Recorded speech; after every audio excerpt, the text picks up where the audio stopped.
I want to make a video about night driving versus daytime driving. I am a big nighttime driver. I like the fact that there's no traffic and just less people. It's my kind of thing. And I want to talk about it because there's dangers of driving in the daytime and just inconveniences, but there's also issues sometimes driving at night. And I was thinking yesterday, what an interesting thing it is, because driving at night, it's so relaxing, it's so peaceful, you don't have much to worry about, and then we see 7 moose on the road, and like in clumps, and almost hitting them, and they're running at us, and it was not peaceful anymore. So I want to talk about that, maybe share some pointers, my experiences. If you're looking at doing some trips, doing some drives this summer, well, here's some reasons to consider driving at night, and some reasons to drive in the daytime. So one thing I like, and I'm going to be biased, so pretty much I'm going to talk about what I like and dislike about night driving. So light traffic is the biggest thing. Driving in the daytime yesterday, there was like a bunch of vehicles passing us like maggots. If you're towing a camper or just towing a heavy trailer, you're not going to be able to keep up with traffic unless you're full throttle all the time. And yeah, depending on the weather, it's just not sustainable. So I was doing about 80 up the hills, 70, you know, that's about 45, 50 miles per hour. And the rest of the cars were all doing over 100, which is, you know, over 65, 70, even 80 in some cases. And we're getting passed, and these people are in a hurry. We're getting tailgated. We were being tailgated real hard, so I just pulled out. We're up to 90, which is as fast as I want to drive anyways. Look at this guy. Right on our ass. Why is he passing us? I don't know.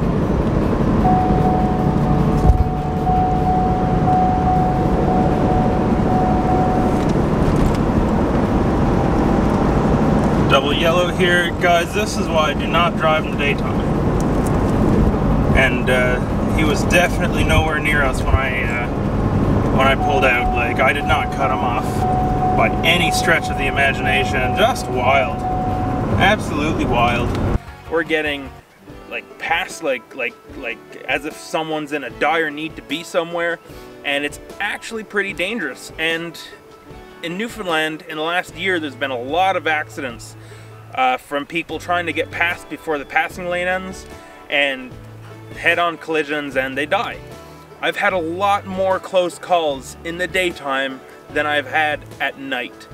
So that's something to consider. At night, there is no traffic to deal with. A couple professional drivers, like truckers, they're a lot easier to deal with, generally speaking.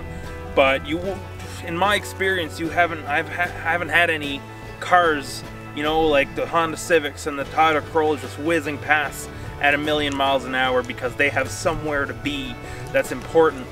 There's lots of room for everyone to pass. There's no cutting in and out. There's no cutting off. It's nice. And this is anywhere from, you know, 11 o'clock at night to 5 or 6 in the morning. You don't really have to worry about it, which is nice. Another pro to driving at night is gas stations are a lot less busy. You know, in the daytime, it's no problem to spend 10, 15 minutes or more. I mean, that can be a minimum, just waiting for people to get out of the gas pump lane. And it's brutal. It's brutal sometimes. It takes forever, especially when there's only 1 or 2 diesel pumps and you're driving a diesel, or when people go to use the washroom and do a whole shopping trip while the vehicle is left at the pump. Don't be that guy. And at night, you pull in, you pick your pump, you can go use the washroom, you can go do whatever. There's like 10 or 12 other pumps there, and this goes for pretty much everywhere I've driven. At night, beyond 11, 12 a.m., there's just nothing to worry about.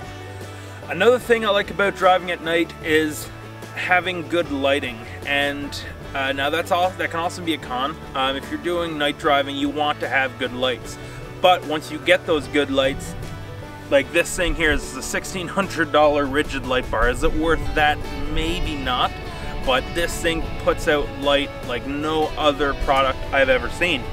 And what ends up happening is, especially with a bumper mounted, it turns potholes and dips in the road black. So dips in the road get put into the shadow, so you see the nice bright white, bright gray pavement, and then if there's a big hole or water or anything, that will show up black, and you can easily see it, avoid it, everything like that.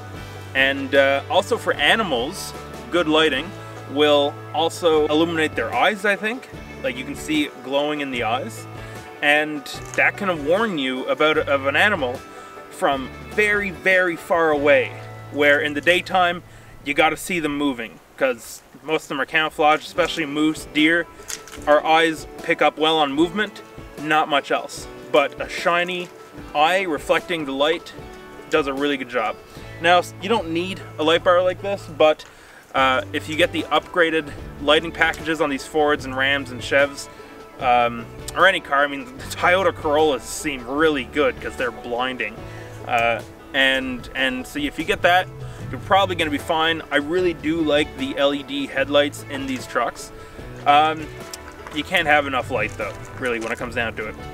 And that'll bring us into a con for driving at night, is you kind of need good lighting. Now, to upgrade the lighting in these trucks, it costs a good bit. You're gonna be spending big money on another package, another higher trim level, and then optioning those in. It can cost up to, you know, $10,000, $12,000 to upgrade your package, your trim level to get these lights. But really, you're paying for the quality. You get what you pay for. They look really nice. They work really well. You're not blinding other drivers. They have a good cutoff point. At night, sometimes I notice I can see further with this than I can in the daytime. And that is really nice. It's kind of comforting. If you don't have a good lighting situation, then you're probably gonna pay for it. You're gonna hit a deer, which is really unfortunate. Happened to a fellow YouTuber, fellow friend, Workplay TV. I don't know if he has a video up about it yet, but he got a deer, and it's just not a good day. And yeah, and that brings us into another thing about driving at night that's bad, is right here. For those of you who don't know, I hit a moose with this truck, got super lucky. Last night's drive we saw 7. That's 7 800-pound animals that will wipe out any vehicle that hits them. Even tractor trailers are getting demolished by these things. So I got really lucky. I was coming down the big southeastern Bombay Hills. It's in all of my videos pretty much. And there was about a foot of snow on the ground, and it just did not go well. I was going up, the truck made it up the hill, foot of snow, hauling about 16,000, 17,000 pounds. Crest the hill, start going down, and bang, 2 moose in the middle of the road. I tried turning, the traction wasn't really there, not safely anyways, and I was not gonna risk hitting anything or jackknifing the trailer, so I lined it up, tried to get it in the middle, lined the moose up, and booped it in the back. Luckily I was going really slow, especially cresting that hill, getting ready to descend. I was only doing about 30, probably slowed it down to about 20 before I hit the moose. So luckily I got it slowed down to about 20, and I hit it on the butt, sent the moose flying. He hit the side of the truck a little bit, but didn't do much damage. And yeah, that's got to be fixed. It's a pain in the butt, but considering that I do 90% of my driving at night, it's not bad. It's not bad. That time I would have gotten away with it. I couldn't use the light bar, and since it was snowing and everything like that, the visibility was like 0. But that also brings us into our next con, which is precipitation. So what happens is at night you get more rainfall, more snow, more fog, more everything. The reason is the daytime, it's warm, the sun's out, it's evaporating everything off the ground out of ponds, lakes, rivers. Then at night the temperature drops. Now what happens is air can't hold as much moisture when it gets colder, so it condenses, which causes clouds to drop low, which makes fog. It causes condensation and rain, and it also makes it snow. Even if it's like -20, -30, it's just going to end up snowing. More times than not, you get some sort of precipitation. It was a beautiful day yesterday, but of course, come nightfall, it started raining. Not very much, but it did. That can make everything a little bit slippery. Just changes how you drive, changes visibility, and that's something you got to keep in mind. Also, when it's precipitating, you can't use your high beams and extra lighting sometimes, so that's really tough. I still prefer drive at night, mainly because of the traffic.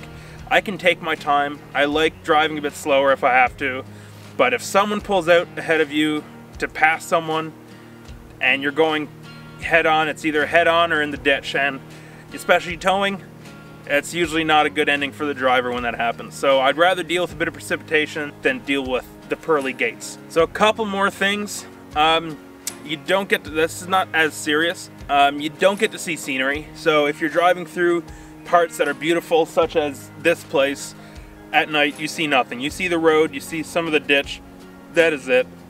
Unless you're driving through cities and you can see all the city lights, that's a bit different. But if you're in more rural areas, BC, Colorado, Alberta, here in Newfoundland, Labrador, just generally all the nice looking places, you get squat. You don't see anything. You can be right beside the most beautiful coastline, you won't even see it. So if part of driving is the experience of the open road and the places you're driving through and the people and everything, then definitely not going to want to do that. And finally, last but not least, if something happens, you're kind of screwed. I've had breakdowns at night. Me and my father towing a boat, we broke down at night. Most times you're gonna end up sleeping on the side of the road in your truck until something opens, you can fix stuff, especially if we're talking about trailers, or you're spending a pretty penny on towing. So you got to keep that in mind. I run really new equipment that's really good. This truck is so solid. The trailers just hardly ever give me issues, so I'm not too worried about that.